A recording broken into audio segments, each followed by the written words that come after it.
Voina chuan guitar lesson thar kan zir ho lenga voina kan zir ho le tur chu lal Duhsakin Muanna Pathian ti hla sakha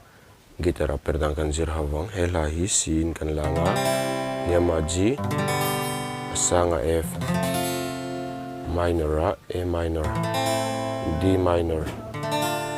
C7 kangke kan mangango tiang kan strumang down down up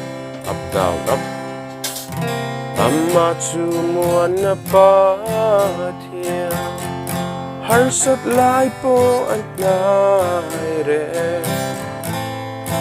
na na na na na na na